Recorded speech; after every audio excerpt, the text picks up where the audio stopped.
मध्य पूर्वेतील युद्धजन्य परिस्थितीमुळे भारतात मोठ्या प्रमाणात गॅस टंचाई निर्माण झाली, ज्याचा परिणाम गृहिणींना, हॉटेल मालकांना, छोट्या व्यावसायिक तसेच सामान्य नागरिकांना भोगावा लागला।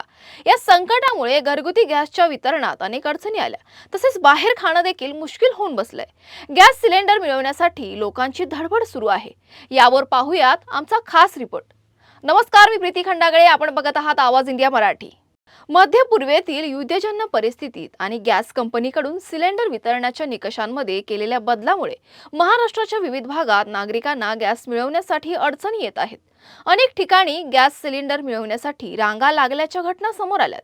काही ठिकाणी लोक पहाटेपासूनच रांगेत उभे राहत असून तर काहींना उन्हातही गॅस सिलेंडर मिळवण्यासाठी धडपड करावी लागते।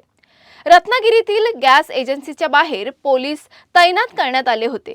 गॅस एजन्सीच्या सुरक्षा आणि गॅस वितरणाच्या सुरळीततेसाठी पोलीस बंदोबस्ताची मागणी केली आहे। नवे निकष लागू केल्याने ग्राहकांमध्ये वाद होण्याची शक्यता दिसते, त्यामुळे दोन्ही स्तरांमध्ये पोलीस बंदोबस्त ठेवल्याचं दिसून आलंय।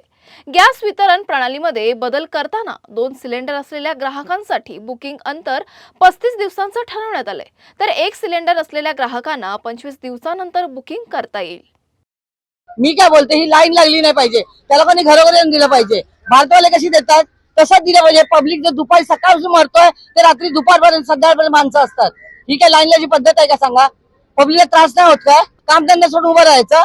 पब्लिक नवरे ज्याचे ते नवरे कामधंदा सोडून राहतात ना लाईनीमध्ये, ही चुकीची गोष्ट आहे। असं नाही करायला पाहिजे, याला कोणी घरोघरी दिलं पाहिजे। पहले जैसे देते थे ना, अभी भी वैसी दो कि 30 बाटला तो 30 बाटला, पब्लिक लाइन लगा के चले जा रही, वैसा ना हो। जितने मिले उतने लोग को सबको देना चाहिए और वो घर घर में देना चाहिए। ऐसे हम लोग क्यों सजावना मांगता है कि हम लोग लाइन लगा रहे और मैं बाटला नहीं मिल रहा, फिर वापस चले जा रहे। हम लोग भी काम दिन छोड़ के घर का काम छोड़ के इधर आते हैं, हम लोग को भी तकलीफ नहीं। अमरावतीतील गॅस एजन्सीमध्ये देखील मोठ्या प्रमाणावर गर्दी होती।